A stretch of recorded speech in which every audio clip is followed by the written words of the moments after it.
Cool.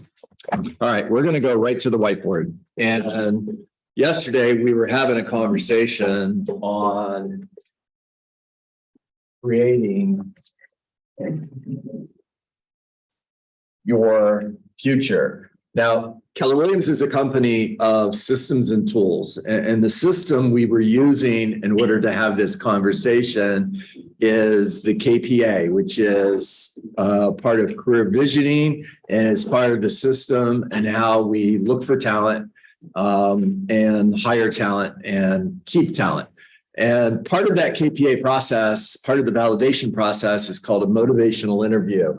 And in that motivational interview, what we do is we ask the person we're speaking to draw 4 boxes. And in the top left box, we have family. That's a funny looking F, but whatever. We have family, and then we have job over here, staying true to God, family, then business. And we allow them to choose whatever they want for these bottom 2 boxes. And let's just say it's money and health. And the next part of this is 5 years from now, it's 2027. Create your ideal life. In other words, on a scale of 1 to 10, with 1 being not so great and 10 being awesome, what does your life look like in the family box 5 years from now? What does it look like in your job, in your career, in your business? Understand the difference between those 3 things, right? You can have a job, you can have a career, you can have a business. I'm going to throw a 4th one in there. You can have a practice. A practice requires you to show up. A business means you have leverage and you own a business that creates income for you without you actually showing up. Okay, so what does your job look like? What does your career look like? What does your practice look like? What does your business look like 5 years from now on a scale of 1 to 10 if you're living a 10? And then money. And, just joking, this is not how much money can you spend. It's saving money. It's investing money. It's creating passive income. How many sources of income do you have 5 years from now if your life is a 10? What's the dollar amount that's creating for you in passive income 5 years from now if you're living a 10? Do you know your freedom number? The freedom number is how much money are you earning in passive income such that it funds your life so you don't have to work unless you choose to. And what does that look like 5 years from now if you're living life as a 10? And then health. What does this look like? Now, the next conversation we had was another tool that we use in coaching that also has 4 boxes, and the top left is present positive. And the question I always ask when I'm having this conversation with somebody is, tell me what's going well.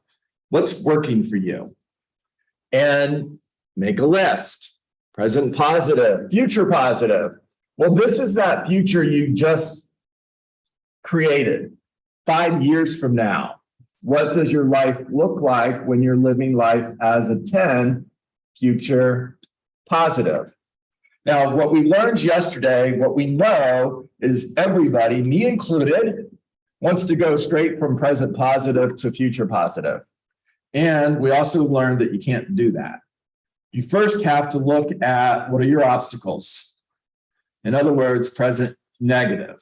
And the question I always ask when I'm having this conversation with somebody is, where are you having challenges? What obstacles are you facing? What's standing between you and where you want to be? And slow down and make a list here. It's really, really important. And then over here, we have future negative. And what happens is, and we talked about this yesterday as well, is if we ignore present negative, we're going to end up in future negative. In other words, in order for things to get better, they have to get different. You can't keep doing the same thing you've been doing, expecting a different result. You can't live your life the next 5 years the same way you've lived your life the last 5 years and expect to end up in that future positive that you've created for your ideal life. It just won't happen. What will happen is you'll end up in future negative. Now, there's another model that we use when coaching, and it's called the GROW model. And what you do is you write GROW down the left side of your paper, and G is your goal. In other words, what is your goal? If I was having a coaching conversation with you, Nick, the conversation would sound like, goal, Nick, what was your goal in the last 7 days, right? The next question is, how did you do? In other words, what's the reality? My goal was to take 2 listings and to have 100 conversations. Cool. Now, how did you do? What's the reality? The next part of this exercise is, what are the obstacles? Sorry about the fire engine, guys. What are the obstacles? What's standing between you and your goals? What obstacles do you need to overcome? Because when we discuss your current reality, what we discover is there's a gap. And the gap is that space between what your goal was and the reality. Let's go reality to the left, goal to the right. That space in the middle is the gap. In order to remove that gap, we have to remove these obstacles. And how are we going to do that? Well, that's the W. And that's our way forward. If I were coaching you, this is what our coaching conversation would sound like. This is one of the models that we would use in that coaching conversation. Now, I want to go back to this conversation. And I'm going to talk about present negative and future negative. And this is a mindset conversation now, because we can find ourselves. Oh, there's another model. Hold on. Another Keller Williams model that we use for coaching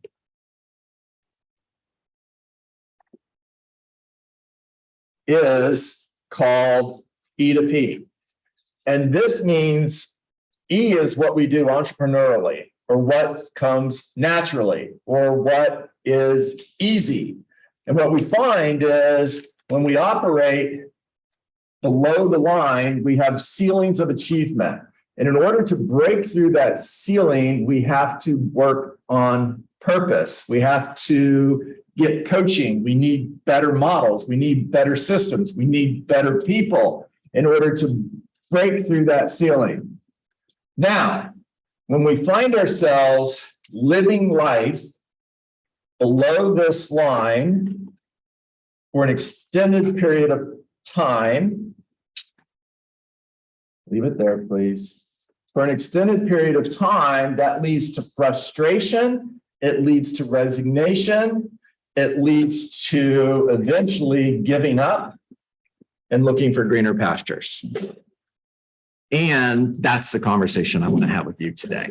In other words, I want to have a mindset conversation with you. And I want to just share some thoughts that I wrote in my journal this morning as I was thinking about you and I was thinking about this conversation. We blame our parents. We blame the weather. We blame the economy. We blame the president. We blame our spouse, boss, employees, and neighbor. It's their fault. It's not my fault. It's their fault. If only they would do this. If only they would do this. If only they would do this. It's called the blame game. Where I am today, and I'm talking about me, okay? Where I am today, we tell ourselves, is a consequence of what other people and circumstances have done to us. In blaming other people and events, we weaken our power. We give them the power, we take all of our power away. Whenever you blame somebody else, then you give them the power to control your destiny. And it doesn't have to be people, it could be things, it could be the economy, right? I'm sick and tired of hearing about the shift. Please don't talk about the shift anymore. And if it wasn't for that damn shift, I'd be able to hit my goals. What if I told you because of that shift, you're going to be able to hit your goals? All right. In blaming other people and events, we weaken our power. We argue it's not my fault. As soon as we subscribe to this line of thinking, our chances of any kind of success dramatically decline. As soon as we subscribe to allowing our success to ride on other people and other things, we greatly diminish any possibility of our success. If we don't accept responsibility for where we are right now, we have no hope of changing the future. It's your fault. You chose this. Now, those are pretty harsh words, and depending on the situation, you could actually really cause somebody to be really unhappy with you if you were to say that to them. And I think of Andy Andrews and him sharing the story in the book, The Noticer, when he first met Jones. And if you read the story, you know that Jones, as Andy refers to them, was this voice that would come and speak to him. And he found Andy Andrews, true story, okay, when Andy Andrews was 19, 20 years old, he was homeless. He was living under a pier in Gulfport, Alabama. And his mother had died and his father had died, and he didn't have very much money. I think the life insurance was $25,000, right? And he's living under a pier, and Jones comes up to him and grabs his hand and he says, "Come into the light." And Andy Andrews is feeling sorry for himself. Why me? If my parents would have had better insurance, if they would have been, if his father died in a car accident because he wasn't wearing a seatbelt. If my father had been wearing a seatbelt, I wouldn't be an orphan. I wouldn't be homeless. If only. And Jones's response was, "You chose this." Wow. Now, Andy Andrews' response was, "No, I didn't." He says, "Yeah, you did." Now, he goes on to share, if it's a money conversation and we find ourselves in a position where we're broke, we chose the house that we bought. We chose the car we drove. We chose whether or not we were going to have filet mignon for dinner or lunch meat. We chose who we married. We chose the job that we took. Everything is a choice. And everything leads to where you are today. Now, here's the harsh reality. If you can accept the fact that no matter how bad things are going in your life right now, you are responsible for where you are, there's hope in that. If it truly is somebody else's fault, well, then you're doomed. What are you going to do about that? I mean, for example, if it really is the president's fault, what are you going to do about the president? If it's your neighbor's fault, if it's your spouse's fault, if it's the weather's fault, what are you going to do about the weather? The answer is absolutely nothing. Responsibility is not about blame. Oh my gosh, please write that down. Responsibility is not about blame. Jones was not blaming Andy Andrews for where he was. He was simply letting him know, you chose this. You have responsibility here. My friend Alan Waxman would say, you have DNA in this. What's your DNA? I'm part of this. I'm part of the reason I am where I am. I can't look at other people and say, well, if you guys would just do your job, if you'd go get more listings, if you'd sell more houses, if you'd refer more agents to me so we could build a bigger, better office, then I could do my job. No. If I'm failing, John Dietz, team leader, if I'm not happy with where I am, that's on me. I chose that.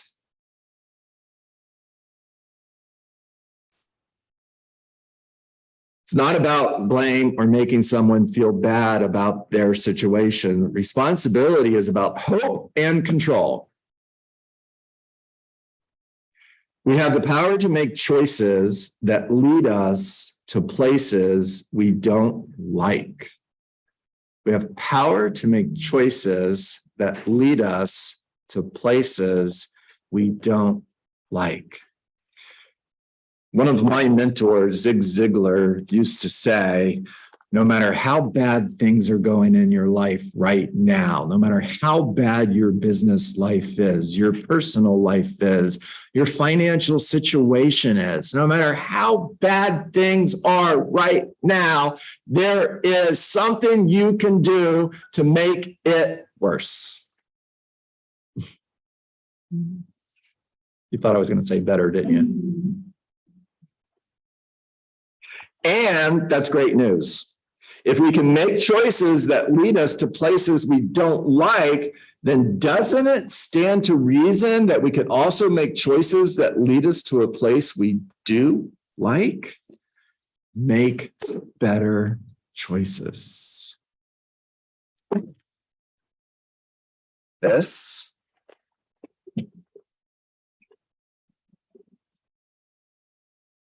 all about making better choices.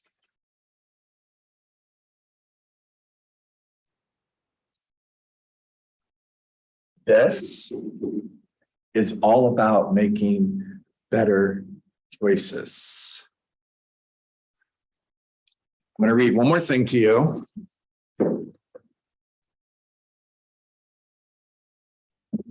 Give me 1 minute to pull it up, because this is a last minute thing I'm adding, but it's important. So just hang in there with me.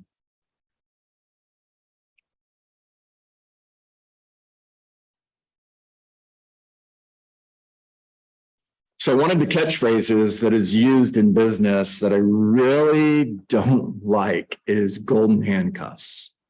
Guys ever hear that before? Golden handcuffs. This is just me. Okay, this is something I posted on Facebook this morning. So if you want to copy it and share it or paste it or put it in your notes, you can. Just go to my Facebook page and copy it. The golden handcuffs is a term that's used in corporate business world. And what it refers to is you create an opportunity for someone that's so good they can't leave. They're a prisoner to golden handcuffs. And I've been in business with people that, not here, so don't start thinking, who's he talking about? It's not anybody here. But I've heard people, coaches, trainers, speakers, business people talk about golden handcuffs with pride. We've created this opportunity that is created golden handcuffs that the people just can't leave. And I'm like, that's not a good thing. You should not be celebrating that. This idea that you can lock someone in by offering them a deal that is too difficult to walk away from doesn't sit well with me. Why would I want someone to be in business with me? Because security outweighs opportunity. That happens a lot. Are you trading your future to help somebody else's dreams come true? Way too many people trade their freedom for security, and they don't even realize it. There is a difference between an opportunity and a trap. that you walk into? All right, Tara Carter, talk to me. I